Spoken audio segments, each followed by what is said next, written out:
Hello दोस्तों, कैसे हैं आप लोग। अभी हमने 2 वीडियो तो कर लिए हैं, जैसे 3 और 3 लगभग यानी 6 चैप्टर हो चुके हैं एनसीईआरटी क्लास 6 एसएसटी। अभी हम स्टार्ट करेंगे चैप्टर नंबर 7 से, ठीक है, जो कि है भारत की संस्कृति और इसकी जड़ें। ठीक है, तो जैसे कि हड़प्पा वाला चल रहा था, अब आगे क्या आएगा तो वैदिक वगैरह ये सब आएगा। कि अभी हिस्ट्री का ही पोर्शन चल रहा है, सबसे पहले ज्योग्राफी का हुआ, फिर हिस्ट्री का चल रहा है, इसके बाद में आगे कल्चर का, और ये सब ऐसे करके 6 की एनसीईआरटी हम कंप्लीट करेंगे। ठीक है दोस्तों, तो अब हम स्टार्ट करते हैं भारत की सांस्कृतिक जड़ें। 2-3 दिन मैं थोड़ा बिजी था, ये ऐसे इनकम टैक्स के रिटर्न की लास्ट डेटें थी 15 सितंबर, तो फिर उधर वहाँ पे बिजी था मैं, इस वजह से वीडियो नहीं बना पाया। उसके लिए मैं आप सबसे माफ़ी चाहता हूँ दोस्तों, ठीक है, माफ़ कर दीजिएगा। आज से हम कंटिन्यू करेंगे, ठीक है। तो जैसा कि आप देख रहे हैं स्क्रीन पर कि भारत की सांस्कृतिक जड़ें, भारत की सांस्कृतिक जड़ें। जैसे कि हम आदत है हमारी कि शुरू से ही हम क्या करते हैं कि ये जो कोटेशन दे रखा होता है इसको हम पढ़ते हैं आराम से, ताकि कोटेशन कहीं पे काम आ जाए आगे। ठीक है, सुभाषित नीति शतक, ठीक है, ग्रंथ कौन सा है, नीति शतक कौन है, सुभाषित। क्या लिखा है कि वह जिसे चुराया नहीं जा सकता, जिसे कोई शासक छीन नहीं सकता, जो बोझ नहीं है क्योंकि इसका अपना कोई भार नहीं है, जिसका उपयोग करने से हर दिन इसमें वृद्धि होती है। सबसे बड़ी संपत्ति ज्ञान की संपत्ति है दोस्तों। ज्ञान की संपत्ति के बारे में कहा गया है कि इसे आपसे कोई भी छीन नहीं सकता है।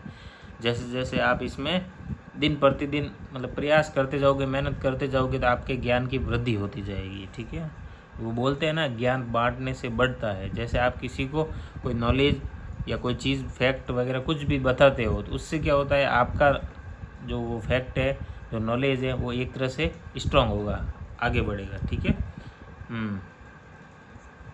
हाँ, ये 3 फोटो, इनके बारे में क्या है कि ये ऋषि हम्पी कर्नाटक, ये जो ऋषि है फर्स्ट वाले, ये हम्पी कर्नाटक में, ठीक है, ये हम्पी कर्नाटक। फिर बीच में है बुद्ध का भूटान, और ये है महावीर, बिहार के महावीर, ये बुद्ध है भूटान वाले। ठीक है, अब ये इसका ध्यान रखना है ना, ये जो हम्पी है ना, हम्पी कर्नाटक, हम्पी कर्नाटक हिस्ट्री में ये जो बुद्ध नहीं, कौन है, ऋषि, सॉरी, हाँ, तो ये ऋषि हैं। इनकी जो हम्पी वाली मूर्ति है, इनका आप ध्यान रखना, स्पेशली कहाँ की है, कौन से मंदिर की है, कैसी क्या है। ठीक है, ये जो बुद्ध का जो बीच में बुद्ध की दे रखी मूर्ति, ये है वैसे भूटान की, तो भूटान का इतना कुछ देखने की ज़रूरत नहीं है। और जो महावीर स्वामी है, ठीक है, तो इनका क्या है, ये बिहार की है इनकी मूर्ति, तो इनका थोड़ा देखना होगा। आगे वैसे आते जाएगा, है ना, इतना ऐसा करने की जरूरत नहीं, लोड आगे आता जाएगा। सबसे पहले आध्यात्मिक, आध्यात्मिक शब्द इसमें आएगा, इसलिए आध्यात्मिक की अलग से दे रखी डेफिनेशन, आप देख लेना, मतलब आत्मा से संबंध है जिनका, है ना। वैसे साधक कौन है, जो सत्य को जानना चाहता है, सत्य की खोज में जो निकला है उसको बोलते हैं साधक। ठीक है, शॉर्टकट कौन कौन हो सकते हैं, देखो, ऋषि, संत, योगी और दार्शनिक। ऋषि, संत, योगी, दार्शनिक। ठीक है, हाँ। फिर देखो,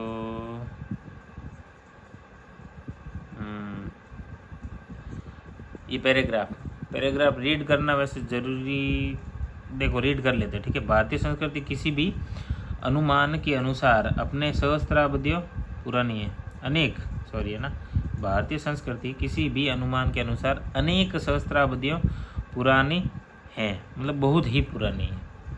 फिर क्या है, किसी प्राचीन वृक्ष के समान इसकी जड़ें अनेक और अनेक शाखाएं हैं। ठीक है, जड़ें एक सामान्य तने को पोषण देती हैं, इस तने से अनेक शाखाएं निकली जो भारतीय संस्कृति के विभिन्न पहलुओं को दर्शाती है। हालांकि ये सामान्य तो तने से जुड़ी हुई है। ठीक है, इसमें कुछ शाखाएं हैं। अब जैसे कि जो भारत की संस्कृति है ना, ये संस्कृति की कुछ शाखाएं कौन सी है, एक तो है कला, एक है साहित्य, एक है विज्ञान, एक है चिकित्सा, एक है धर्म, शासन पद्धति, पॉलिटी, मार्शल आर्ट्स, युद्ध कला। ठीक है, ये सब। फिर देखो कुछ ऐसे दर्शन हाँ, जिनसे हमारा तात्पर्य उन विचारकों के समूह या आध्यात्मिक साधकों से हैं जो कि रेड इधर सही से नहीं दिख रहा है ना, जो कि मानव जीवन और विश्व आदि के बारे में समान विचार रखते हैं। ठीक है दोस्तों। फिर आगे अनेक पुरातत्व विज्ञानविदों ने बताया कि भारतीय संस्कृति की कुछ जड़ें हैं हड़प्पा सिंधु और सिंधु सरस्वती सभ्यता की ओर जाती है ना, हड़प्पा सिंधु सरस्वती सभ्यता की ओर जाती है।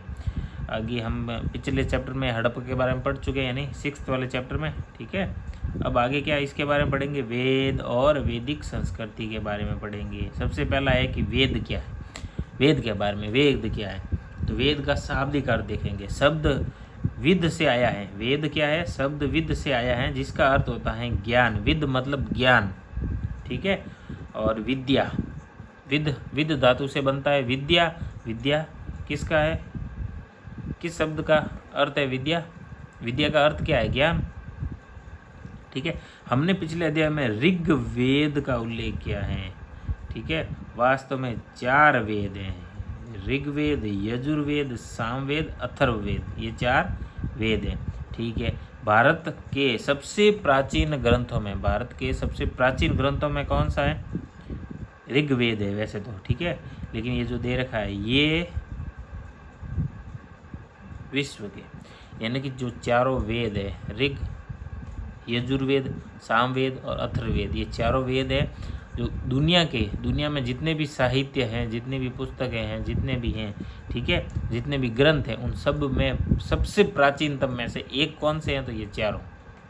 ठीक है, वेदों में हजारों ऋचाएँ, वेदों में क्या है, हजारों ऋचाएँ कविताओं और गीतों के रूप में प्रार्थना है।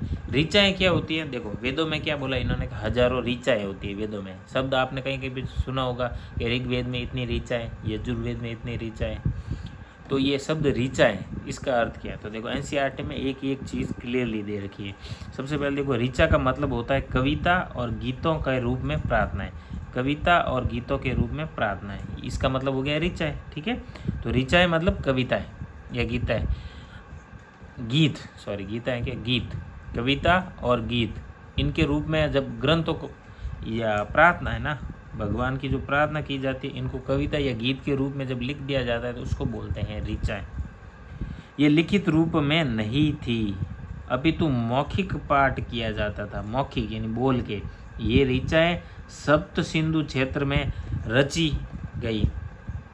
ठीक है, सप्त सिंधु क्षेत्र कौन सा, जो अपन भारत देश बनाते हैं ना,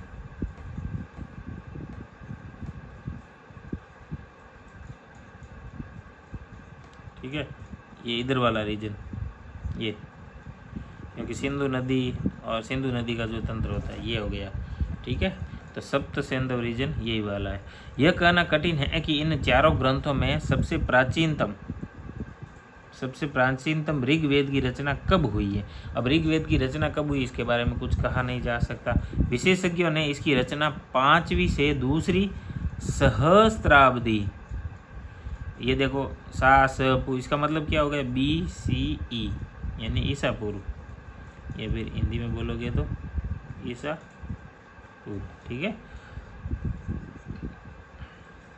5वीं से 2री सहस्त्राब्दी, सहस्त्राब्दी मतलब 1000 साल है ना, 1000, तो ये हो गया 5000 से 2000। ठीक है, ईसा पूर्व। इस प्रकार यह ग्रंथ 100 से 200 पीढ़ियों तक गहन प्रशिक्षण के माध्यम से स्मृतिबद्ध किए गए, मौखिक रूप से बिना किसी विशेष परिवर्तन के आगे प्रेषित किए गए।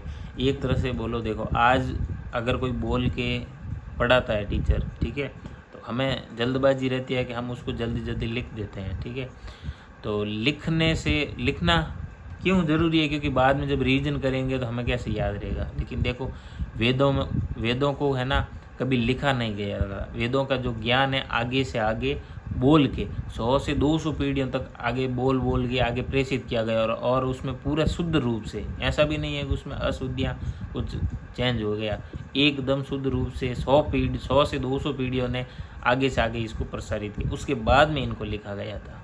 ठीक है,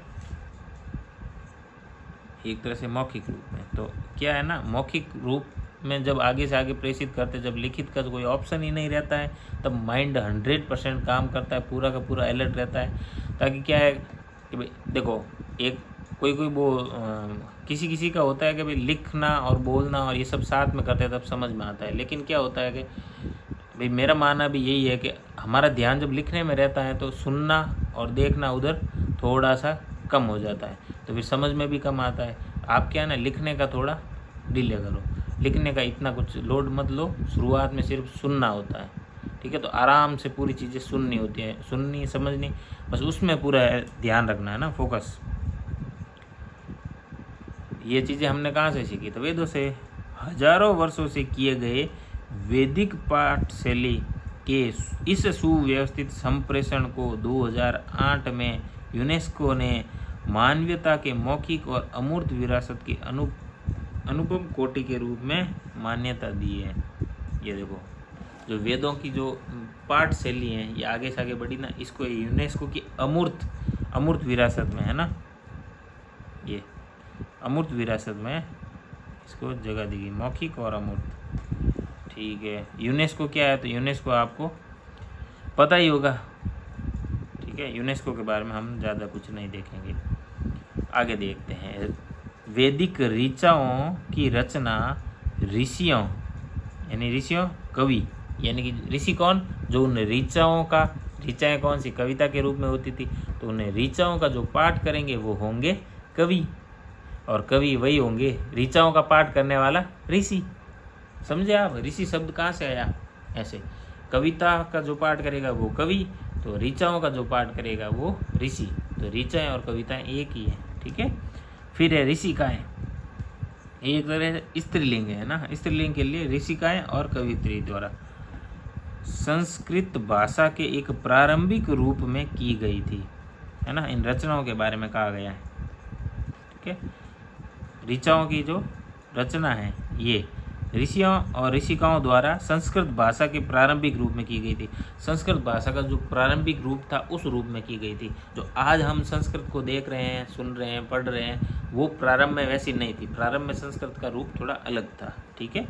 तो ये ऋचाएँ अनेक देवी देवताओं और देवियों, अनेक देवों मतलब देवताओं और देवियों, जैसे इंद्र, अग्नि, वरुण, मित्र, सरस्वती, उषा, अन्य को काव्यात्मक रूप से संबोधित करती थी। इन दृष्टाओं के साथ मिलकर देवों ने मानव जीवन और ब्रह्मांड में रित या सत्य और क्रम को बनाए रखा। ब्रह्मांड में क्या हुआ? रित या सत्य और क्रम को बनाए रखा। किसने? देवों ने, ठीक है। आद्य ऋषियों और ऋषिकाओं ने देवी देवताओं को अलग नहीं बल्कि एक माना, जैसा कि एक प्रसिद्ध ऋचा में लिखा गया। क्या है? एकम सत्य विप्रा बहुधा वदंती, अर्थात परमात्मा या परम सत्य एक ही हैं, किंतु मनुष्य यानी मनुष्य इसे अनेक नाम देते हैं, मतलब अलग अलग नामों से ये जानते हैं, ठीक है। एकम सत विप्रा बहुधा वदंती, ठीक है। ये हो गया। आगे, इस वैश्विक दर्शन में कुछ मान्यताएं विशेष रूप से महत्वपूर्ण थी, जो सत्य से आरंभ हुई और ईश्वर का दूसरा नाम था। ऋग्वेद के अंतिम मंत्रों में लोगों के बीच एकता का आह्वान किया गया। ऋग्वेद के अंतिम मंत्रों में लोगों के बीच किस चीज़ का? एकता का, ठीक है। वैश्विक दर्शन, ये जो वैश्विक दर्शन दिया हुआ है ना, इसका अर्थ साइड में दे रखा है इधर, ठीक है। वैश्विक दर्शन क्या है? तो विश्व का एक निश्चित दर्शन या समझ जिसका उद्भव इसकी कार्य प्रणाली, ठीक है। आगे, ठीक है। साथ मिलकर चलें, साथ मिलकर बोलें, एक हो हमारा मन, हमारे विचार मिलें, एक हो हमारा उद्देश्य, एक हो हमारा हृदय, हमारे विचार एक हो, अतः सभी सहमत हो, सभी एक चीज़ पे सहमत हो। एक तरह से वो है ना, वाक्य कोटेशन बोलने के लिए कुछ है ना। फिर देखो, वैदिक समाज, यानी कि वैदिक काल में समाज कैसा था। तो सबसे पहले प्रारंभिक वैदिक समाज के बारे में दे रखा है। जनों, यानी जन का मतलब होता है लोगों का बड़ा समूह, ठीक है।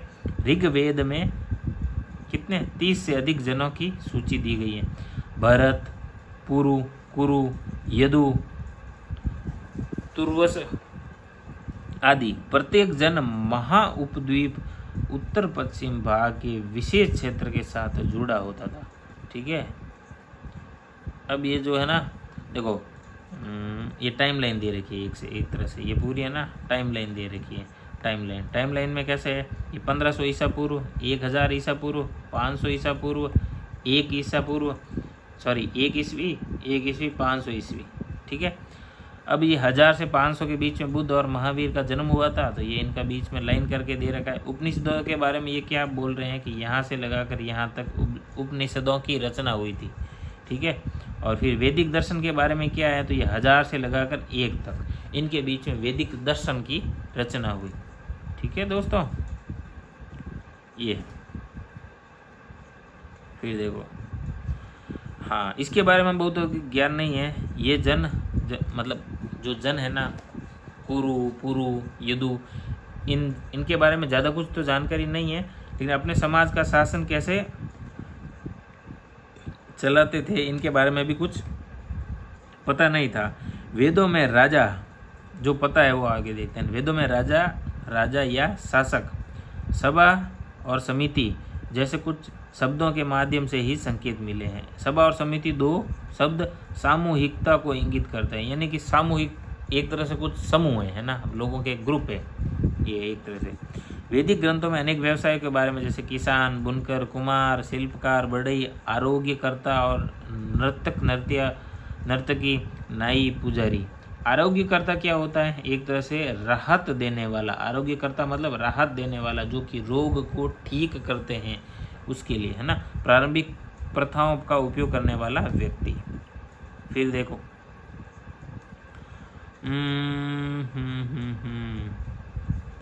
ठीक है, इसमें कुछ नहीं है।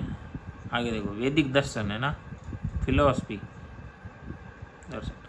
वैदिक संस्कृति में अनेक अनुष्ठान, यज्ञ आदि विकसित हुए हैं, जो कि विभिन्न देवों में देवी देवताएं दोनों आ जाएंगे, ठीक है, के प्रति व्यक्तिगत और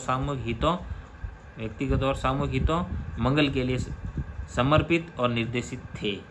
दैनिक अनुष्ठान सामान्य रूप से प्रार्थनाओं, अग्नि से संबंधित देव को आहुति और प्रार्थना के रूप में होते थे, किंतु ये अनुष्ठान समय के साथ अधिक जटिल हो गए। शुरुआत में आहुति के रूप में थे, धीरे धीरे इनमें में और जटिलता आती गई, ठीक है, क्योंकि समय के साथ में जटिलता आना स्वाभाविक बात थी।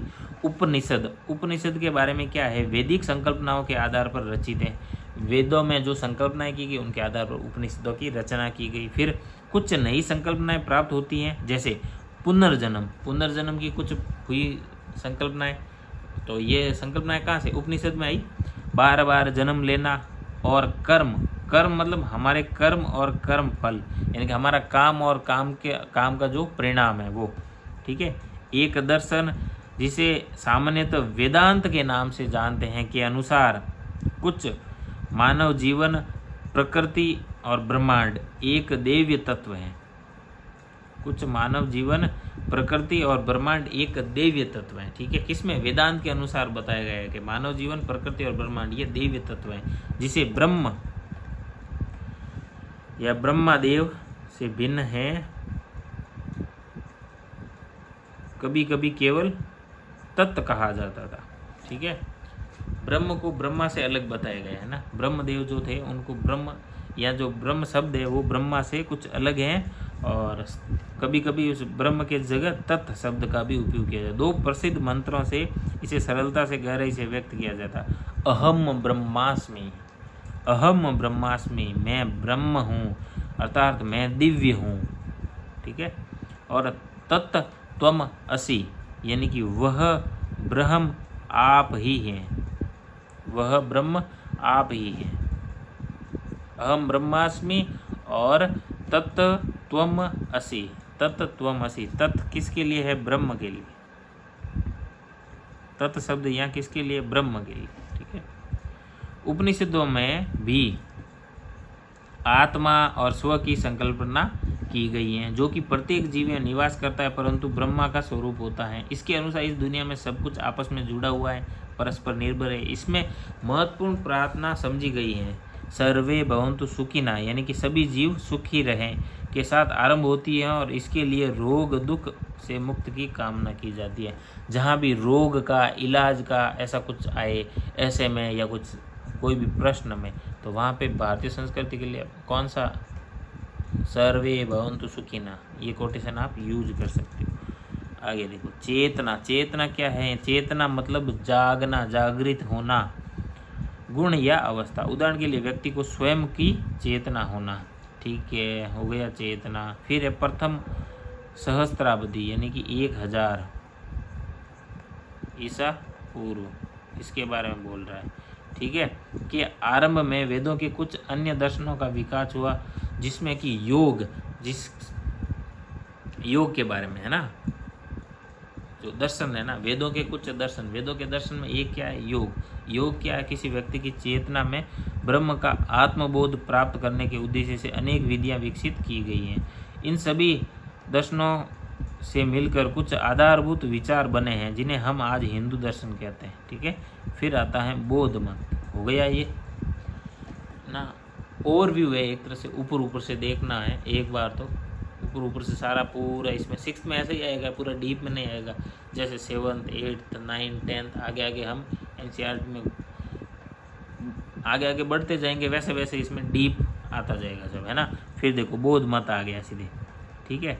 तो बौद्ध मत में क्या है? कुछ अन्य दर्शनों का आज भी आविर्भाव हुआ है, कुछ अन्य दर्शनों का, सॉरी आज बोल रहा हूँ मैं, जबकि क्या है, कुछ अन्य दर्शनों का भी आविर्भाव हुआ है, जिन्होंने वेदों की प्रभुता को स्वीकार नहीं किया है और अपनी स्वयं की पद्धति विकसित की है।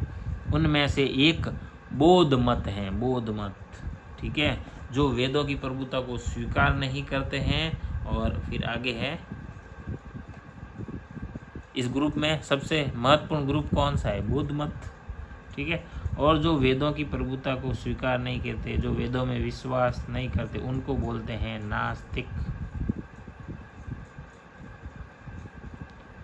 जबकि सामान्यतः क्या बोला जाता है? नास्तिक का अर्थ हम क्या मानते हैं? नास्तिक का अर्थ होता है जो भगवान में विश्वास नहीं करता, जबकि हकीकत में नास्तिक शब्द का अर्थ वो हो गया जो कि वेदों की प्रभुता, ये वेदों में जो लिखा हुआ है या वेदों में विश्वास नहीं करते, तो वो हो गए नास्तिक, ठीक है। आगे इसीलिए तो बोला जाता है नास्तिक धर्म में जैन धर्म, बौद्ध धर्म, ठीक है। लगभग 2.5 सहस्त्राब्दी पूर्व राजकुमार, ये 2.5 सहस्त्राब्दी पूर्व का मतलब क्या हो गया? यानी आज हम बैठे हैं 2000 में, यानी कि लगभग 500 ईसा पूर्व, ये 500 ईसा पूर्व की बात चल रही है ना। राजकुमार सिद्धार्थ गौतम ने लुम्बिनी, वर्तमान में नेपाल में जन्म लिया था। यानी कि महात्मा बुद्ध का जन्म कहाँ हुआ? लुम्बिनी। उनके जन्म के समय के विषय में विद्वानों की सर्वसम्मति नहीं है, यानी सभी एक मत नहीं है, ठीक है। अध्याय 4 में हमने देखा था 560 के बारे में, कि 560 ईसा पूर्व को उनका अनुमानित जन्म वर्ष, और इससे हमारी कहानी आगे और प्रभावित नहीं होगी, ठीक है। कारण क्या है कि कुछ 560 में हुआ या कुछ विद्वान 10-20 साल ऊपर नीचे बताते रहते हैं, ठीक है, तो इनसे कुछ फर्क नहीं पड़ेगा, ठीक है। महात्मा बुद्ध ने क्या, राजमहल में एक सुरक्षित वातावरण में बड़े हुए थे। 29 वर्ष की आयु में रथ में बैठ के नगर में घूमने लगे, तब इन्होंने पहली बार एक वृद्ध को देखा, रोगी को देखा और एक शव को देखा। उन्होंने एक सन्यासी को भी देखा जो कि प्रसन्न, सन्यासी क्या था? प्रसन्न और शांत। और इन सब का अनुभव करने के बाद में सिद्धार्थ ने राजसी जीवन और अपनी पत्नी बेटे को त्याग का विचार किया और सन्यासी की तरफ पैदल चलते हुए अन्य सन्यासियों और विद्वानों से मिलते हुए उन्हें मानव जीवन के दुखों के मूल कारण को खोजा। किसने खोजा? महात्मा बुद्ध ने। सबसे पहले देखो बोध गया के बारे में लिखा। बोध गया वर्तमान बिहार में एक पीपल के वृक्ष के नीचे कई दिनों तक ध्यानरत होने के बाद उन्हें ज्ञान की प्राप्ति हुई। उन्हें मतलब एक तरह से आत्मज्ञान, ये बोलते हैं ना ज्ञान की प्राप्ति। ज्ञान की प्राप्ति का मतलब हुआ आपने एक तरह से सभी प्रश्नों का, अपने मन में जो प्रश्न उठते हैं ना, उन सभी प्रश्नों का जब हल ढूंढ लिया होता है किसी ने, तब उसको बोला जाता है कि इन्होंने ज्ञान की प्राप्ति कर ली, ठीक है। उपनिषद ये जो दे रखे हैं देखो, उपनिषदों में कहीं कविताएं हमें प्रश्न पूछने के महत्व का पता चलता है, फिर चाहे प्रश्न किसी महिला, पुरुष या बच्चे ने पूछा हो। देखो इसमें है ना ज़्यादा कुछ वैसे ये देखने की ज़रूरत नहीं होती, वैसे ये टाइम वेस्ट वाली बात हो जाएगी। सबसे सिर्फ नाम देखते हैं ना, श्वेत केतु और यथार्थ बोध का बीज, छांदोग्य उपनिषद, बस ये इतना है, ठीक है। फिर है नचिकेता और उसकी ज्ञान पिपासा, ये कहाँ पे है, तो कठोपनिषद। नचिकेता की कहानी किसमें, यम और नचिकेता की, तो ये कठोपनिषद। बस अब आपको इसकी मतलब स्टोरी में कुछ है वो जो क्या रुचि, तो आप इसमें आगे पढ़ लीजिएगा। वैसे मेरे हिसाब से भी ये नाम देखने की ज़रूरत है ना। फिर आगे देखो, फिर एक गार्गी और याज्ञवल्क्य शास्त्रार्थ, ये किस में है, बृहदारण्यक उपनिषद में, ठीक है। हाँ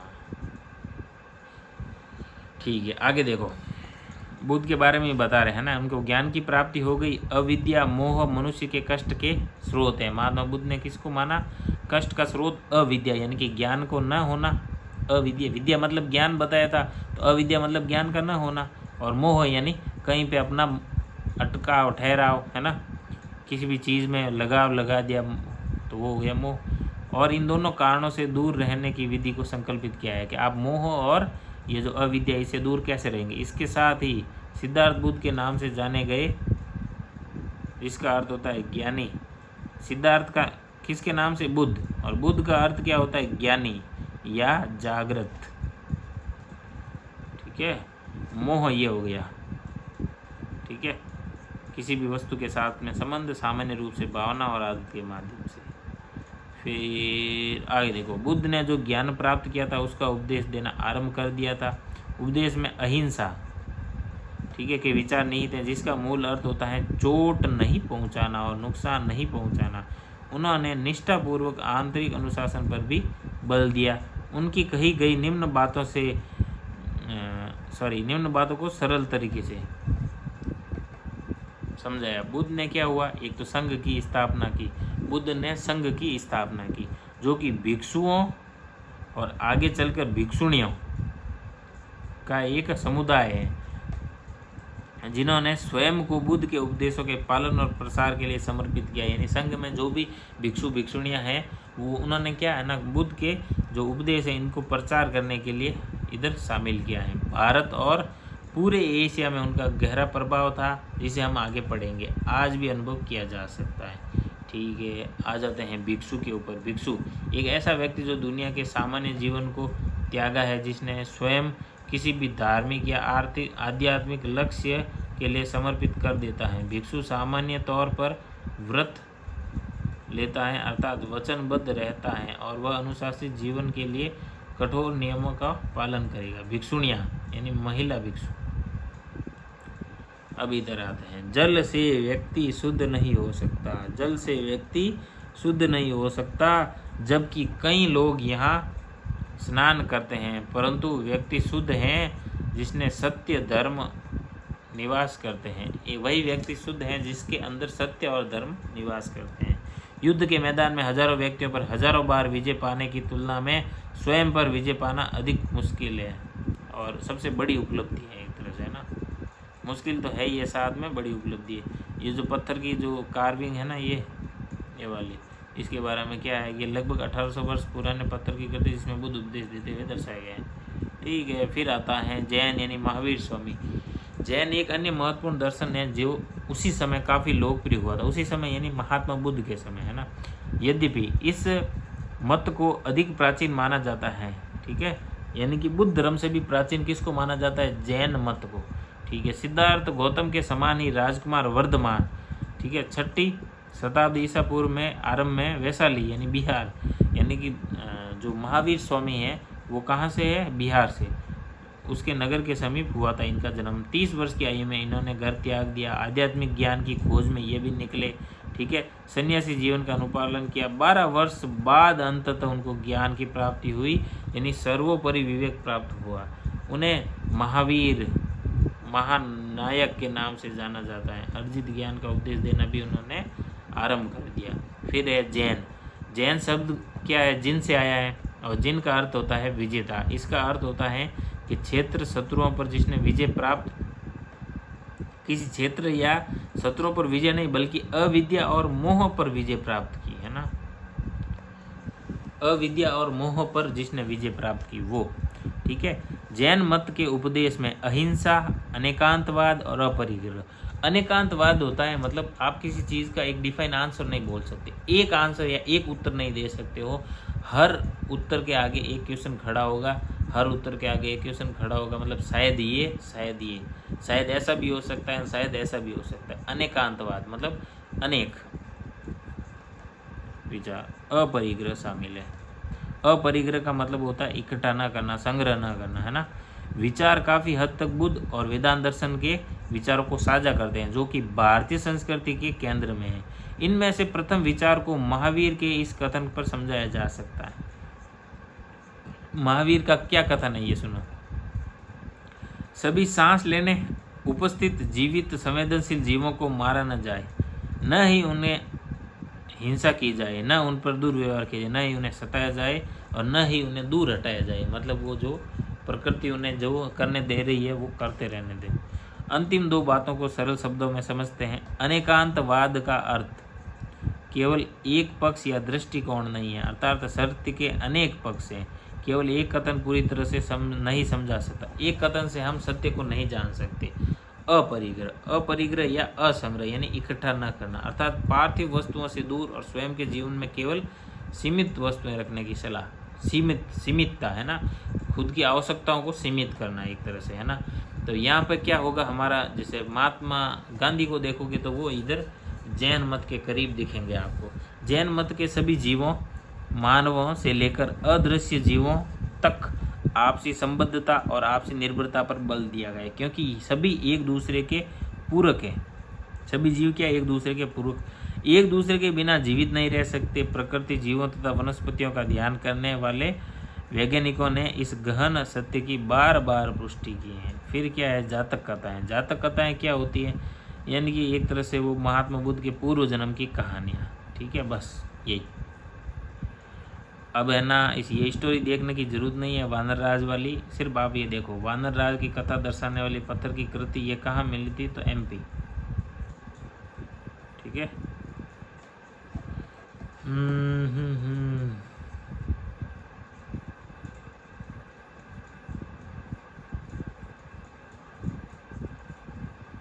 हाँ देखो ये पैराग्राफ देखो। बौद्ध मत और जैन मत दोनों में ही अहिंसा का अर्थ व्यक्ति और जीवन के प्रति शारीरिक हिंसा करने से कहीं अधिक है। शारीरिक हिंसा से भी आपको कुछ अधिक है ना। इसमें विचारों की हिंसा पे संयम रखना, जैसा कि किसी के बारे में बुरी भावना नहीं रखना। बुरी भावना रखना तक को हिंसा बता गया है यहाँ पे। यदि हम अपने आप को धर्म से देखें तो, धर्म है ना, धर्म नहीं है भाई, ध्यान है, ध्यान से देखें तो हमें ऐसे नकारात्मक विचार स्वयं में अनुभव होते हैं और इन्हें सकारात्मक विचारों में बदलना सीखना चाहिए।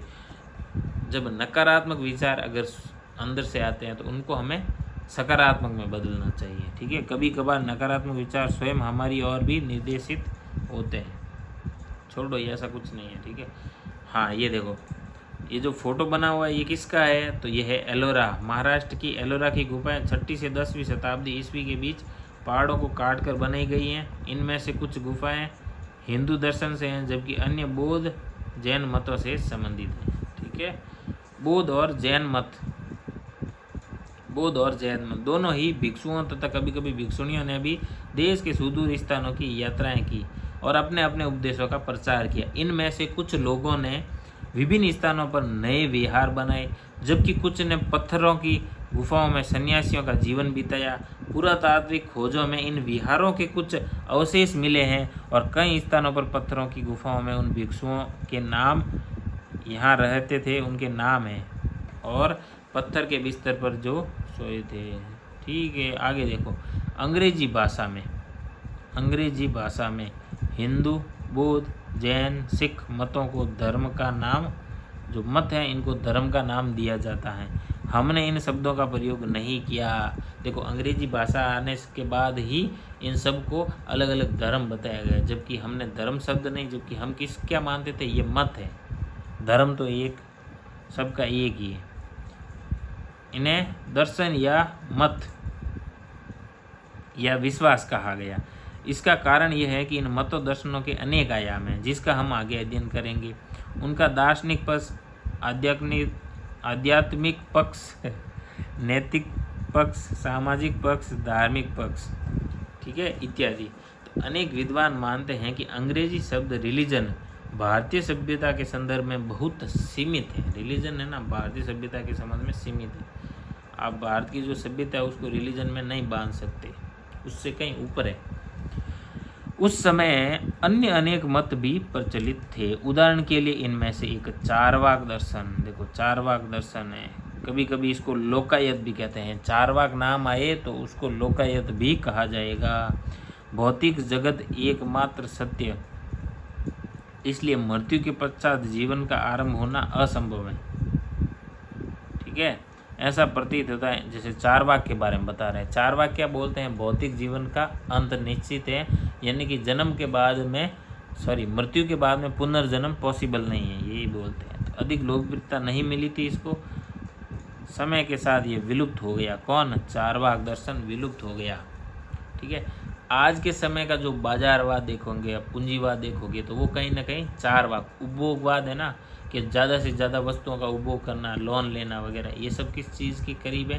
तो चारवाक या लोकायत मत के करीब है ये सारे विचार, ठीक है। इसलिए क्या किया उल्लेख, ठीक है, इसका उल्लेख यहाँ इसलिए किया गया था कि बौद्धिक और आध्यात्मिक विश्वास प्रथाओं में व्यापक विविधता थी। लोग अपने अनुसार इन्हें चुनने के लिए स्वतंत्र थे। मतलब ये चारवाक के बारे में बीच में बताने का उद्देश्य यही था कि लोग, देखो, चारवाक दर्शन पूरा अलग मत हो गया, बौद्ध जैन सबसे अलग हो गया। तो यहाँ पे एक तरह से ये है कि व्यक्ति स्वतंत्र है, अपने जिस मत को मानना चाहे वो स्वतंत्र है, उसको माने।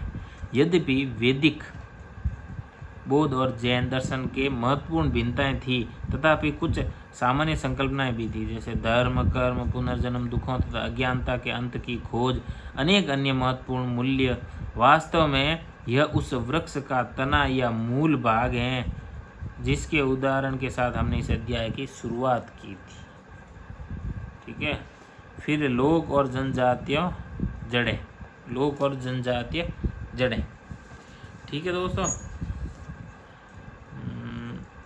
देखो आगे देखते हैं हम, ठीक है। हमने अब तक जिन संस्कृतियों की जड़ों को देखा है वे शास्त्रों में वर्णित किया गया है, ठीक है।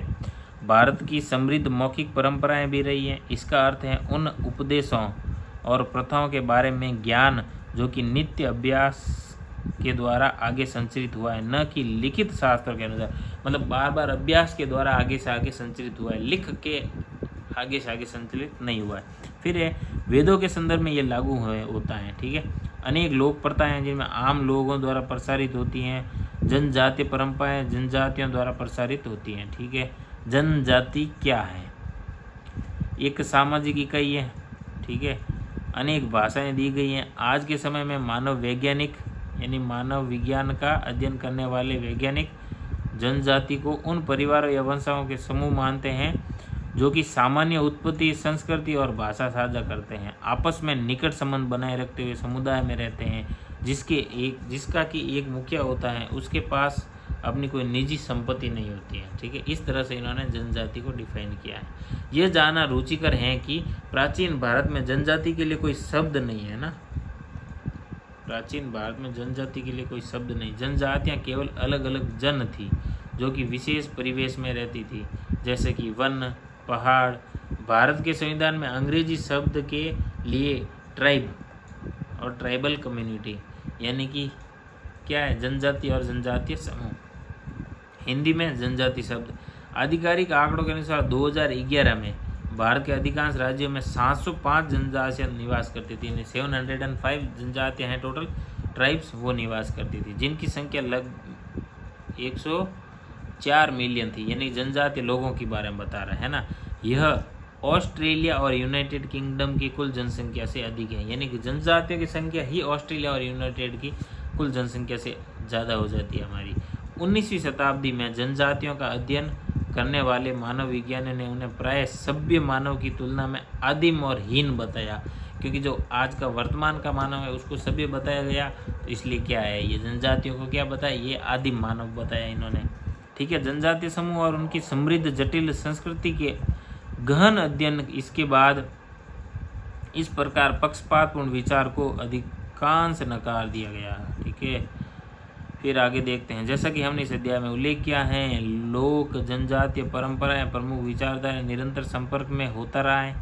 दोनों ही दिशाओं में देवताओं, संकल्पनाओं, दंत कथाओं, रीतियों का आपस में आदान प्रदान होता रहा है। उदाहरण के लिए परंपरा के अनुसार पुरी यानी उड़ीसा के भगवान जगन्नाथ मूल रूप से जनजातीय देवता थे। भगवान जगन्नाथ के बारे में क्या बताया कि ये मूल रूप से जनजातीय देवता थे। देवी माताओं के जिन विभिन्न रूपों की पूजा की जाती है उनके लिए भी यही बात कही जाती है। दूसरी ओर कुछ जनजातीय हिंदू देवों को काफ़ी समय पहले अपना लिया था और महाभारत और रामायण के अनेक रूप हैं। यह भारत के पूर्वोत्तर राज्यों से लेकर तमिलनाडु तक अच्छी तरह लिखा गया है। क्या ये रामायण महाभारत इनके बारे में बता रहे हैं। इस प्रकार के परस्पर संपर्क इतने लंबे समय से इतनी सहजता से कैसे होते रहे? ऐसा इसलिए हो सका है क्योंकि लोक जनजाति हिंदू विश्वास में अनेक समान प्रकार की संकल्पनाएं थी। उदाहरण के लिए तीनों में प्राकृतिक तत्वों जैसे पर्वतों, नदियों, पेड़ों, पौधों, जंतुओं तथा पत्थरों को पवित्र माना गया, क्योंकि इन सब में चेतना है।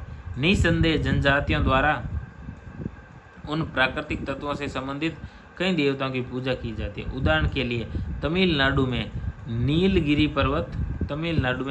पर्वत में निवास करने वाली टोडा जनजाति, इनमें से एक तस्वीर बाएं और दी गई है, ठीक है, के अनुसार इस पर्वत के 30 से अधिक शिखर देवी देवताओं के निवास स्थान है। ये शिखर इतने पवित्र माने जाते हैं कि टोडा जनजाति के लोग इन्हें अंगुली से इनके और संकेत करने, मतलब एक तरह से इनकी और अंगुली भी नहीं करते हैं ना। ये पर्वत की जो ऊपर शिखर है इनकी और अंगुली से संकेत भी नहीं करते, इनको इतना पवित्र मानते हैं। ठीक है, देवताओं में इतनी बहुलता के पश्चात भी हिंदू धर्म के समान अनेक जनजातियों में भी उच्चतर देवत्व परमात्मा की संकल्पना है। उदाहरण के लिए अरुणाचल प्रदेश की अनेक जनजातियाँ यानी डोनी पोलो। अब डोनी पोलो जनजाति कहाँ की है, ये क्वेश्चन आएगा तो क्या बोलोगे, अरुणाचल प्रदेश, है ना। सॉरी डोनी पोलो की पूजा की जाती है जो कि सूर्य चंद्रमा के मिले जुले रूप माने गए हैं। डोली पोलो क्या है, सूर्य चंद्रमा के मिले जुले रूप, और अरुणाचल प्रदेश की जनजातियां इनको भगवान मानती हैं। इसे आगे चलकर परमात्मा माना गया। मध्य भारत के क्षेत्र में खंडोबा भगवान के संबंध में ऐसा ही है। पूर्वी भारत में मुंडा संताल दैविक शक्ति के साथ ही सिम्बोगा की पूजा, जिन्हें वे परमेश्वर कहते हैं और